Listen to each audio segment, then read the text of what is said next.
సిద్ధ గురు పరంపరకు ప్రణామాలు సమర్పిస్తూ ఉన్నాను.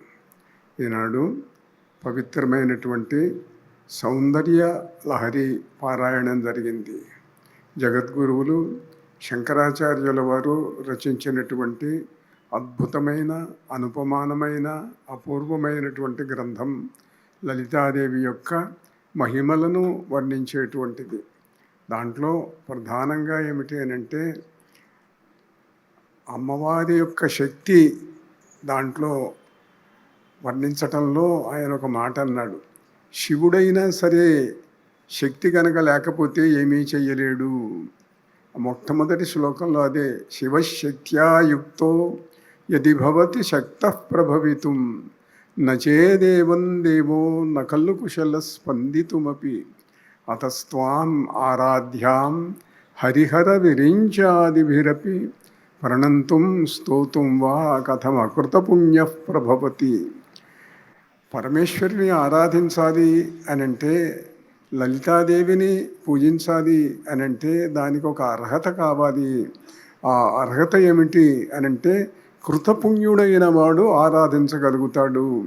అంటే పూర్వజన్మలో పుణ్యం చేసినటువంటి వాళ్లకు మాత్రమే లలితాదేవి యొక్క అనుగ్రహం లభిస్తుంది, మంత్రం లభిస్తుంది. అకృత పుణ్యుడికి, పుణ్యం చెయ్యని వాడికి అది లభించదు. అంటే లలితాదేవి దేవతలందరిలోకి కూడా రాజరాజేశ్వరి, పరమేశ్వరి, మహారాజ్ఞి. అటువంటి లలితాదేవి యొక్క సౌందర్య లహరి పారాయణం వల్ల ఈ ప్రదేశం అంతా కూడాను దివ్య భావ తరంగితమైంది. ఇంకా మరొక ప్రధానమైన అంశం ఏమిటి అనంటే, ఇవాళ సరస్వతి బ్రహ్మల కళ్యాణం జరిగింది. రోజుకొక కళ్యాణం చేయిస్తున్నాడు రమేష్ శర్మ. అయితే సరస్వతి బ్రహ్మల కళ్యాణం మామూలుగా అందరూ లోకల్లో సీతారామ కళ్యాణాలు ఎక్కువ చేస్తారు, లలితా కామేశ్వర కళ్యాణాలు చేస్తారు, శివపార్వతుల కళ్యాణాలు చేస్తారు, అక్కడక్కడ లక్ష్మీనారాయణ కళ్యాణాలు చేయటం ఉన్నది.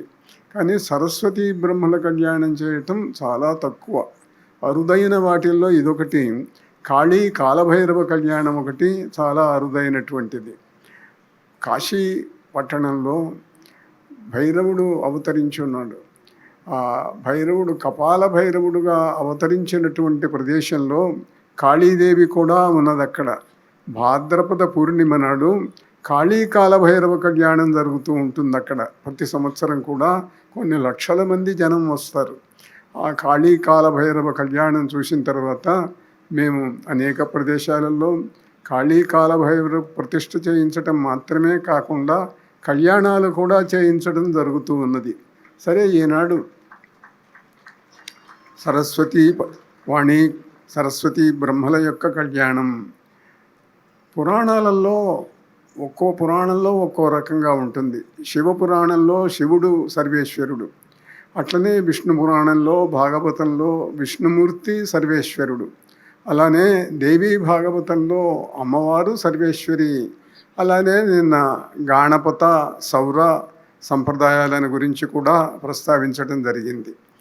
ఒక పురాణంలో ఏమిటనంటే, ఈ సరస్వతి బ్రహ్మలు, అటనే లక్ష్మీనారాయణులు, శివపార్వతులు వీళ్ళందరూ కూడా ఒకేసారి పుట్టారు అని ఒక పురాణం చెబుతుంది. ఎట్లా అంటే, సృష్టికి మొట్టమొదట అనంతమైనటువంటి తేజస్సు 3 అండములుగా ఆకారం తీసుకున్నదిట.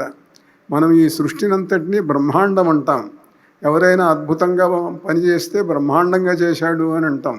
బ్రహ్మ యొక్క అండం, అండం అంటే గుడ్డు అని అర్థం. ఈ సృష్టి మొత్తం అండాకారంలో ఉన్నది అని చెప్పి, అలా 3 అండములు సృష్టికి మొట్టమొదట పుట్టినవి అని పురాణాలు చెబుతున్నాయి. దాంట్లో ఒక్కో అండంలో నుంచి ఇద్దరిద్దరు పుట్టారట. ఒక అండంలో నుంచి శివుడు సరస్వతి పుట్టారు. వాళ్ళిద్దరూ కూడా తెల్లగా ఉంటారు. శివుడు తెల్లనా, సరస్వతి తెల్లనా. అలానే మరొక అండంలో నుంచి బ్రహ్మదేవుడు లక్ష్మీదేవి పుట్టారు. ఇద్దరూ ఎర్రగా ఉంటారు. అలానే మరొక అండంలో నుంచి విష్ణుమూర్తి, నారాయణుడు, నారాయణి, కాళీ నారాయణుడు కాళీ ఇద్దరు మరొక అండంలో నుంచి పుట్టారు. ఈ పుట్టినటువంటి వాళ్ళల్లో సరస్వతీదేవి బ్రహ్మకు భార్య అయింది, కాళీదేవి శివుడికి భార్య అయింది, అలానే లక్ష్మీదేవి నారాయణుని యొక్క భార్య అయింది. ఇది ఆ పురాణంలో ఉన్నటువంటి ఒక సంవిధానం. ఇలా ఇవాళ మనం సరస్వతీదేవిని గురించి స్మరిస్తున్నాము, పూజ చేయించారు, సరస్వతీ పూజ ఇవన్నీ కూడా. సరస్వతీ పూజ చేసేటప్పుడు ఈ ప్రపంచంలో ఎవరైనా సరే చదువు కావాలి అని అంటే సరస్వతి అధిదేవత. సరస్వతీ దేవత పేరుతోటి హిమాలయాలలో ఒక నది కూడా ఉన్నది, సరస్వతీ నది. మనకు ప్రయాగలో త్రివేణి సంగమం అని చెప్తాం. అంటే గంగా, యమున, సరస్వతి ఈ 3 నదులు కలిసిన చోటు అని ప్రయాగలో స్నానం చేస్తాం. అయితే గంగా యమున కలవటం కనిపిస్తుంది, కానీ మనకు సరస్వతీ నది కలవటం కనపడదు. సరస్వతి అక్కడ అంతర్వాహిని అన్నారు, అంటే భూమిలో నుంచి వచ్చి కలుస్తుంది అని చెప్పి. అయితే ఇప్పటికీ కూడా హిమాలయాలలో సరస్వతీదేవి నది ఉన్నది, అది ప్రవహిస్తూ ఉన్నది. సరస్వతీ నదీ తీరంలో ఉన్న ఒక గుహలో వ్యాసుల వారు పురాణ రచన చేసినట్టుగా మనకు పురాణ వాంగ్మయంలో కనిపిస్తుంది. ఆ గుహ ఇప్పటికి కూడా ఉన్నది. కొంతమంది వెళ్ళి ఆ సరస్వతీ నదిలో స్నానం చేసి ఆ గుహను దర్శించుకున్న వాళ్ళు కూడా ఉన్నారు. ఇప్పటికీ ఎవరైనా వెళ్ళొచ్చు, చూడవచ్చు, దర్శించుకోవచ్చు. కాగా ఈ దేవతలలో విశేషం ఏమిటి అంటే, ఏ దేవతను గురించి చెప్పేటప్పుడు ఆ దేవత ఇతర దేవతల కంటే ఎక్కువగా, ఇతర దేవతలందరినీ ఆ దేవతే సృష్టించినట్టు, అందరి చేత ఆ దేవతే పూజించబడినట్టు మనకు పురాణాలలో కనిపిస్తున్నది అనే సంగతి చెప్పాను. శివపురాణం, విష్ణు పురాణం ఇట్లా. సరస్వతీదేవిని గురించి కూడా అట్లనే ఉన్నది. చిత్రం ఏమిటి అని అంటే, ఎక్కువ మందికి తెలియదు. శివుడు, విష్ణువు, అమ్మవారంటే మనకు పార్వతీదేవి, లక్ష్మీదేవి. సరస్వతి కూడా అందరు దేవతల చేత పూజించబడిందా? అందరు దేవతలు అనంటే ప్రధాన దేవతలు త్రిమూర్తులు, బ్రహ్మ, విష్ణు, మహేశ్వరుడు. మనకు అందరూ చదువుకుంటారు సరస్వతీదేవి యొక్క ప్రసిద్ధమైనటువంటి స్తోత్రం. యా కుందేందు తుషారహార ధవళ, యా శుభ్రవస్త్రాన్విత, యా వీణా వరదండ మండితకర, యా శ్వేత పద్మాసన, యా బ్రహ్మాచ్యుత శంకర ప్రభృతిభిర్దేవై సదా పూజిత, సామాం పాతు సరస్వతి భగవతి నిశేష జడ్జాపహ. అందులో ఉన్న విశేషణాలు సంస్కృత శ్లోకం, అందరికీ అర్థమైనా కాకపోయినా ఈ శ్లోకం మాత్రం అందరూ బాగా చదువుకునేటువంటి శ్లోకం. సరస్వతీదేవి తెల్లగా ఉంటుంది. ఎంత తెల్లగా ఉంటుంది అని అంటే పోతన గారు అంటాడు, శారద నిరదెందు ఘనసార పటీర మరాళ మల్లికాహార తుషార ఫేన రజతాచల కాశ ఫణీష కుంద మందార సుధాపయోధి సితతామర సామర వాహిని శుభాకారత నొప్పు నిన్ను మదిగానగ ఎన్నడు కల్గు భారతి. ప్రపంచంలో తెల్లగా ఉన్నటువంటి వస్తువుల లిస్ట్ అంతా, పట్టికంతా తీసుకొని పోతన గారు దాంట్లో తెల్లగా ఇలా ఉంటుంది, ఈ వస్తువుల్లాగా, ఈ వస్తువులాగా, శరత్కాలపు మేఘంలాగా, స్ఫటికంలాగా, ముత్యాల్లాగా ఇలా అని వర్ణించాడు ఆయన. సరస్వతీదేవి అంతవరకు బాగానే ఉన్నది. కానీ యా బ్రహ్మాచ్యుత శంకర ప్రభృతిభిర్దేవై సదా పూజిత. ఆమె బ్రహ్మచేత, విష్ణుమూర్తి చేత, శివుని చేత, ఇంకా ఇతర దేవతలందరి చేత కూడా పూజించబడిన దేవత అన్నాడు. అంటే మరి సరస్వతి భర్త బ్రహ్మ అయినప్పుడు బ్రహ్మ కూడా సరస్వతిని పూజిస్తాడా? అంటే భార్యను భర్త పూజించకూడదని ఎక్కడన్నా ఉందా అండి? మరి భర్తను భార్య పూజించమని మనకు శాస్త్రం అన్నీ చెబుతున్నాయి, కానీ మామూలుగా చెప్పం కదా అది. కానీ అక్కడక్కడ ఆ సంప్రదాయం కూడా కొన్ని చోట్ల ఉన్నది. శివుడు కాళీదేవిని పూజించాడు, శివుడు అమ్మవారిని పూజించినట్టుగా మనకున్నది. ఇగో లలితాదేవిని ఆయన ఆరాధించాడు కామేశ్వరుడు. సరే, అది అలా ఉంచితే, అంటే సరస్వతీదేవి ఇంత త్రిమూర్తుల చేత పూజించబడినది. మహాసరస్వతి అని ఒక మాట ఉన్నది. మహాసరస్వతి అని అంటే, సరస్వతి మామూలుగా మనకు చదువులు ఇస్తుంది, అంతవరకు తెలుసు. మహాసరస్వతి యుద్ధాలు కూడా చేసింది, రాక్షసులను చంపింది. అది మనకు చండీ సప్తశతిలో కనిపిస్తుంది. చండీ సప్తశతిలో ముగ్గురు కాళీ, లక్ష్మి, సరస్వతి, వీళ్ళు ఈ ముగ్గురు మూర్తులు కూడా రాక్షసులను చంపినట్టుగా ఉంది. కాళీదేవి మధుకైటభ సంహారానికి ప్రేరణ ఇచ్చింది. అంతేకాదు కాళీదేవి ఎందరో రాక్షసులను చంపింది. కాగా లక్ష్మీదేవి మహాలక్ష్మి, ఆమె కేవలం ధనం ఇచ్చే దేవతే కాదు, ఆమె యుద్ధాలు చేసింది. మహిషాసుర సంహారం చేసినటువంటి మహాశక్తి ఆవిడ. ఆ కోల రాక్షసుడిని చంపింది. ఆ కోల రాక్షసుడి పేరుతోటే కొల్హాపూర్ అనేది వచ్చింది మనకు భారతదేశంలో. కోల రాక్షసు చంపిన ఘోరశక్తి అన్నారు లక్ష్మీదేవిని. అలానే సరస్వతి శుంభ నిశుంభులను చంపినట్టుగా మనకు చండీ సప్తశతిలో కనిపిస్తుంది. చండీ యాగం అందరూ చేస్తూ ఉంటారు. చాలా ప్రసిద్ధమైంది చండీ యాగము అని అంటే. ఆ చండీ యాగ కథలో శుంభ నిశుంభులనేటువంటి రాక్షసులు ఒకప్పుడు 3 లోకాలు కూడా పరిపాలించారు. ఇంద్రాదులనందరినీ జయించారు. జయిస్తే వాళ్ళను ఎవ్వరూ చంపలేక అమ్మవారిని ప్రార్థిస్తే అమ్మవారు అప్పుడు దిగి వచ్చి హిమాలయాలలో సింహం మీద ఎక్కి తిరుగుతూ ఉన్నదిట. తిరుగుతూ ఉంటే చాలా అందంగా ఉన్నది. లోకోత్తర సౌందర్యవతి ఆమె. అందంగా ఉంటే ఈ రాక్షసుల్లో కొంతమంది చూసి శుంభుడి దగ్గరికి వెళ్ళి, మహారాజా, మీరు సర్వలోకాలకు ఇవాళ పరిపాలకులు, అంత సౌందర్యవతిని ఎక్కడా చూడలేదు మేము, ఆమె మీ భార్య కావాలి అన్నారు. అట్లనా, అంత సౌందర్యవతి అని చెప్పి ఒక దూతను పంపించాడు. దూత వచ్చి, అమ్మా, మీరు శంభుని యొక్క భార్య కాండి, ఇవాళ శుంభ మహారాజు రాక్షసేశ్వరుడు, ఆయన సమస్త లోకాలను పరిపాలిస్తున్నాడు, మీరు ఆయనకు భార్య కావాలి అని అంటే ఆమె అన్నది, నేను విన్నాను శుంభుణ్ణి గురించి, వాడి తమ్ముడు నిశుంభుణ్ణి గురించి కూడా విన్నాను, కానీ నేను చిన్నప్పుడు ప్రతిజ్ఞ చేశాను, ఆ మాట నిలబెట్టుకోవాలనుకుంటున్నాను, అది చెప్పు మీ రాజుతోటి అన్నది. ఏమిటా మాట అన్నారు. అంటే, యోమాం జయతి సంగ్రామే యోమే దర్పం యపోహతి యోమే ప్రతిభటో లోకే సమే భర్తా భవిష్యతి. ఎవడు నా ఎదురుగా నిలిచి నాతో యుద్ధం చేసి నన్ను గెలుస్తాడో వాణ్ణి నేను పెళ్లి చేసుకుంటాను అని ప్రతిజ్ఞ చేశాను, కనుక మీ రాజుతో చెప్పు, నాతో యుద్ధం చేయమను, గెలవమను, ఆయనకు భార్యనైతాను అన్నది అని వీడు వెళ్ళి చెప్పాడు. నేను స్త్రీతో యుద్ధం చేయటం ఏమిటి? ఒక స్త్రీ ఏదో ఓ పిచ్చి ప్రతిజ్ఞ చేస్తే ఆ ప్రతిజ్ఞకు నేను కట్టుబడి ఉండాలా? మరే పోయి లాక్కరండ్రా అని సైనికులను పంపించాడు. ఓ సేనాపతి సైన్యం వెళ్ళి ఆమె మీదకి వెళ్ళారు. ఆమె యుద్ధంలో వాళ్ళందరినీ చంపేసింది. ఆశ్చర్యపడ్డాడు ఈ వార్త వినంగానే.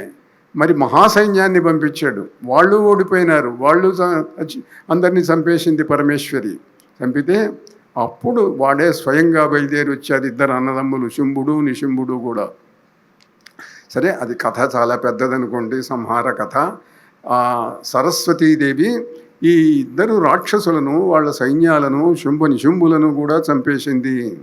అంటే సరస్వతి కేవలం యుద్ధ దేవత మాత్రమే కాదు, చదువుని విద్యాదేవత మాత్రమే కాదు, చదువునిచ్చేటువంటి దేవత కూడా.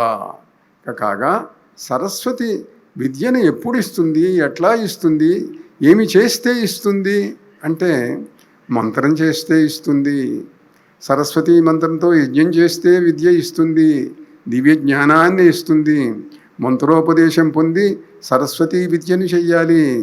ఇలా సరస్వతీ విద్యను చేసి మనకు కవి సార్వభౌముడైనటువంటి శ్రీనాథుడు, సంస్కృతంలో శ్రీహర్షుడు, వాళ్ళు ఈ సరస్వతి చింతామణి అని ఒక విద్యను చేశారు. వాళ్ళు చేసినందువల్ల వాళ్ళు మహాగ్రంథములన్నీ కూడా రచించారు. ఇవి కాక పురాణంలో మరొక్క కథ కూడా ఉంది, అది 2 నిమిషాలు. దాంట్లో ఏమిటంటే ఆ కథలో విశేషం, ఒక పిల్లలు లేకపోయినారు, ఒక దంపతులకు సంతానం లేదు. తపస్సు చేస్తే సంతానం వస్తుంది, తపస్సు చేస్తే ఎన్నాళ్ళు చేస్తే వస్తుందో తెలియదు. అందుకని పుత్రకామేష్టి చేద్దాము అనుకున్నట్ట ఒక ఆయన. పుత్రకామేష్టి చేస్తే సంతానం కలుగుతుంది. మేము ప్రతి సంవత్సరము కూడా పుత్రకామేష్టి చేయిస్తూ ఉంటాము. నెల్లూరులో మా పూర్వస్వాముల కారం నుంచి కూడాను రమేష్ వాళ్ళ నాయనగారు పెద్ద ఎత్తున పుత్రకామేష్టి చేయించేవాళ్ళు. చాలామందికి సంతానం కలిగేది. వచ్చిన వాళ్ళల్లో 99% సంతానం కలిగేది. రాని ఆ సంవత్సరం సంతానం పుట్టనటువంటి వాళ్ళు మరుసటి సంవత్సరం వస్తే తప్పకుండా పుట్టేవాళ్ళు సంతానం. ఇలా ఆ పుత్రకామేష్టి యజ్ఞం అనేది జరుగుతూ ఉన్నది. ఇటీవల మాతాజీ రమ్యానంద భారతీ స్వామిని తిరుపతిలో కూడా చేయించారు పుత్రకామేష్టి. చాలామంది వచ్చి అమ్మ మాకు పిల్లలు పుట్టారు అని చెబుతూ ఉన్నారు. ఇలా పుత్రకామేష్టి చేస్తే సంతానం కలుగుతుంది. అందుకని ఆయన పుత్రకామేష్టి తలపెట్టాడు. యజ్ఞం జరుగుతున్నది. యజ్ఞం అంటే దాంట్లో 2-3 భాగాలు ఉంటాయి. ఇక్కడ దేవతా విగ్రహాన్ని పెట్టి పూజ చేయటం ఉంటుంది. తర్వాత వేద మంత్రములు పారాయణం చేయటం ఉంటుంది. వేద మంత్రములతో హోమాలు చేయటం ఉంటుంది. అంటే హోమాలు, పారాయణలు, పూజలు, అభిషేకాలు ఇవన్నీ కూడా యజ్ఞంలో ఉంటాయి. ఉంటే ఇవాళ కూడా ఈ జరుగుతూ ఉన్న పర్చంగిరా మహాయజ్ఞంలో కూడా అన్ని రకాలైనటువంటివి కూడా జరుగుతూ ఉన్నాయి. ప్రతిరోజు కూడాను యజ్ఞం జరుగుతున్నది. యజ్ఞం జరుగుతూ ఉంటే వేద మంత్రములు సంతానం కలగటం కోసం చేయవలసినటువంటి మంత్రములను పారాయణం చేస్తున్నటువంటి ఒక బ్రాహ్మణుడు గోభిలుడు అనేటువంటి వాడు ఎండ బాగా ఉన్నది. ఆ ఎండవేళ అలసిపోయినాడు. అలసిపోయి ఆ మంత్రం చదివేటప్పుడు మంత్రం చదివేటప్పుడు స్వరం కొంచెం తప్పింది. వేద మంత్రాలన్నింటికీ కూడా ఉదాత్త, అనుదాత్త, స్వరితములని 3 స్వరాలు ఉంటాయి. 3 ఆ ఒక్క చోట కొంచెం స్వరం తప్పింది. స్వరం తప్పేటప్పటికీ ఈ పుత్రకామేష్టి చేయించుకుంటున్నటువంటి ఆయనకు కోపం వచ్చింది. కోపం వచ్చి ఏమయ్యా, నేను సంతానం కోసం ఇట్లా యజ్ఞం చేస్తూ ఉంటే నువ్వు స్వరం తప్పు చదివితే మంత్రం ఎట్లా పనిచేస్తుంది, ఆ మాత్రం తెలియదా అన్నాడు. అంటే ఆయనకు చాలా కోపం వచ్చింది. కోపం వచ్చి ఇంతమంది వేద పండితులు ఉన్నారు, యజ్ఞం జరుగుతున్నది, నేనేదో ఒక్క క్షణము అలిసిపోయి ఒక్క చోట కొంచెం తప్పు స్వరం జరిగితే నన్ను ఇట్లా ఇంతమంది ముందు అవమానిస్తావా? ఏమనుకుంటున్నావు నన్ను? నీకు మూర్ఖుడకు పుత్రుడు పుట్టునుగాక అని శపించాడు. శపించేటప్పటికి అయ్యో చాలా బాధపడి కాళ్ళ మీద పడ్డాడు. అయితే ఆయన అన్నాడు, అయ్యా మీరు మహనీయులు, నాకు ఇంతవరకు సంతానం కలుగుతుందో లేదో అని యజ్ఞం చేయిస్తున్నాను. ఇప్పుడు మీ మాట వల్ల కనీసం మూర్ఖుడైనా ఎవడోడు పుడతాడుగా. మీరు ఇచ్చిన వరం వల్ల మూర్ఖుడు పుడతాడు అన్నారు. అంటే ముందు పుడతాడుగా ఎవడో ఒకడు, వాడు మూర్ఖుడు కాకుండా అనుగ్రహించండి అంటేను. ఆయన పాపం మంచి పండితుడు, వేదవేత్త, వాళ్ళకు కోపం ఎక్కువసేపు ఉండదు. చాలా గడ్డి పరకలాగా ఉంటుంది కోపం. అందువల్ల వెంటనే శాంతించి, సరే మొట్టమొదట మూర్ఖుడుగా పుడతాడు, పుట్టినా కూడాను కొన్నాళ్లకు వస్తుందిలే చదువు అని వరం ఇచ్చాడు. సరే వాడికి సంతానం కలిగింది. ఒడుగు చేశారు, అక్షరాభ్యాసం చేశారు, ఒడుగు చేశారు, వేదం పండితుల దగ్గరికి చదువుకోవడానికి పంపించారు. వాడికి అక్షరం ముక్క రాదు. చాలా సంవత్సరాలు గడిచినాయి. వయస్సు పైనబడుతున్నది, అక్షరాలు రావు, చదువు రాదు. అప్పుడు వాడు అన్నాడు నాన్నగారితోటి, నాన్నగారు నాకు చదువు రావటం లేదు, నేను శాపగ్రస్తుణ్ణి, నేనేదో అడవిలోకి వెళ్ళి తపస్సు చేసుకుంటాను, నాకు దేవతలు ఏమన్నా అమ్మవారు వరం ఇస్తుందేమో చూస్తాను అన్నాడు. సరే నాయన, నీ ఇష్టం, తపస్సు చెయ్యి అన్నాడు. వాడు వెళ్ళి కూర్చున్నాడు. రోజు పొద్దున్నే కూర్చుండేవాడు. వాడికి ఏం పెద్దగా తెలియదు. గాయత్రి మంత్రం ఏదో ఒడుగైంది కాబట్టి కాస్త అనుకోవటానికి ప్రయత్నించేవాడు. అది కూడా సరిగ్గా చేయగలిగేవాడు కాదు. అయితే వాడికి ఒక్క నియమం ఉన్నది, అబద్ధం ఆడను, ఎట్టి పరిస్థితుల్లో కూడా అబద్ధం ఆడను. అందువల్ల అతడికి సత్యవ్రతుడు అనేటువంటి పేరు వచ్చింది. ఈయన నిజమే చెప్తాడండి, అబద్ధం ఆడరండి వారు ఎట్టి పరిస్థితుల్లోనూ. ఒకరోజు ఒక వేటగాడు ఒక వనవరాహాన్ని, అడవి పందిని వేటాడటానికి వచ్చాడు. దాని మీదకి బాణం వేశాడు. ఆ బాణం తగిలింది, గాయమైంది. అది పరిగెత్తుకుంటూ వచ్చి ఈ సత్యవ్రతుడి కుటీరం ఉన్న చోటి కొంచెం దూరంలో ఒక పొదలో దాక్కున్నది. ఆ బోయవాడు వచ్చాడు. అయ్యా మీరు సత్యవ్రతులు, మహానుభావులు, నిజమే చెబుతారు, మరి ఇప్పుడు నేను వెతుక్కుంటూ వస్తున్నాను, ఆ వనవరాహాన్ని చంపితే కానీ నాకు తిండి గడవదు, దాన్ని కొంత భాగం అమ్ముకుంటాను ఆ మాంసాన్ని, కొంత మా ఇంట్లో తింటాము, మా కుటుంబం గడవాలనంటే దాన్ని చంపాలి, అది పరిగెత్తుకుంటూ వచ్చింది, బహుశా మీరు చూసే ఉంటారు, అది ఎక్కడో దాక్కున్నదో చెప్పండి అన్నాడు. అంటే ఆయన అన్నాడు, చెప్తే ఏమవుతుంది, వాడు చంపుతాడు. చంపితే ఆ చంపటానికి తాను కారకుడినైతాడు. హింస అది న్యాయం కాదు. కానీ ఎట్లా? నేను చూడలేదని చెబుతాడా? అబద్ధం చెప్పినట్టు అవుతుంది. చూచానని చెబుతాడా? ఎక్కడున్నది అని అడుగుతాడు. అందుకని వాడన్నాడు, యా పశ్యతి న సా బ్రూతే, యా బ్రూతే సా నపశ్యతి, అహో వ్యాధ స్వకార్యార్థిన్ కిం పృచ్ఛసి పునః పునః అన్నాడు. ఈ శ్లోకం యొక్క అర్థం ఏమిటి అనంటే, చూచిన దానికి మాట్లాడే శక్తి లేదు, మాట్లాడే నోటికి చూచే శక్తి లేదు, కనుక నన్ను ఏం చెప్పమంటావయ్యా వెళ్ళు అన్నాడు. నువ్వు చెబుతున్నది ఏదో నాకు అర్థం కావటం లేదులే అన్నాడు. వాడు వెళ్ళిపోయినాడు. అయితే ఈ వనవరాహం అది బాధతో అరుస్తూ పొదలో దూరింది. ఆ అరుపులో ఆయనకు ఐ ఐ అనేటువంటి ధ్వని వినిపించింది. ఐ ఐ బాగుంది ధ్వని అని ఐ ఐ ఐ ఐ అంటున్నాడు. ఐ అంటే ఇవాళ ఐ అంటే మీ అందరికీ తెలుసు. ఐ ఐ అంటే నేను. నేను కాదు, అక్కడ మంత్రశాస్త్రంలో మా పురాణాలలో ఐ అంటే అర్థం వేరు. ఆ ఐ అంటూ ఉండేటప్పటికి కాసేపటికి సరస్వతీదేవి ప్రత్యక్షమైంది. సరస్వతీదేవి ప్రత్యక్షమైతే, అమ్మా నువ్వెవరు అన్నాడు.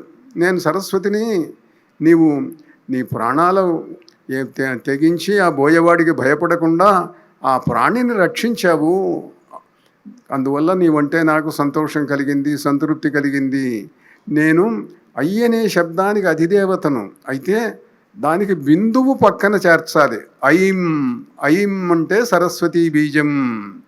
ఆ ఐం అనకుండా నువ్వు అయ్యైనా అన్నావు, కానీ నీవు చేసినటువంటి అహింసా ధర్మం వల్ల నీకు సంతోషించాను. నేను నీకు సర్వ విద్యలు ఇస్తున్నాను. ఈ క్షణం నుంచి నువ్వు చదువుకోకుండానే వేదములు శాస్త్రములు ఇవన్నీ కూడా నీకు వస్తాయి అన్నది. మనకు కూడా అట్లాంటిది వస్తే బాగుండు, చదువుకోకుండా డిగ్రీలు ఇవన్నీ కూడా వచ్చేట్టయితే చాలా బాగుంటుంది. అయితే కష్టపడాలి అనుకోండి. అయితే ఈ సరస్వతి మంత్రం చేస్తే చదువు బాగా వస్తుంది, చదువుకున్నది గుర్తుంటుంది. అందువల్ల ఈ ఐం బీజంతో కూడినటువంటి సరస్వతి మంత్రాన్ని అందరూ కూడా చెయ్యండి. ఐం సరస్వత్యై నమః చెప్పండి ఒకసారి. ఐం సరస్వత్యై నమః, ఐం సరస్వత్యై నమః. ఇది దీంట్లో ఈ రెండు ఐము సరస్వత్యై నమః విడిగా కూడా చేసుకోవచ్చు. ఈ మంత్రాన్ని అందరూ కూడా జపం చేసుకొని చక్కగా ఆ సరస్వతీదేవి యొక్క అనుగ్రహాన్ని పొందండి. సరస్వతీ మంత్రం మీరు ముత్యాల మాలతో చేస్తే చాలా వేగంగా పనిచేస్తుంది. సరే, ఇంకా మిగతా రుద్రాక్షమాల ఇట్లాంటివి కూడా వాడుకోవచ్చు. అందరికీ కూడా సరస్వతీదేవి యొక్క అనుగ్రహము కలుగునుగాక. శుభమస్తు. నారాయణ నారాయణ.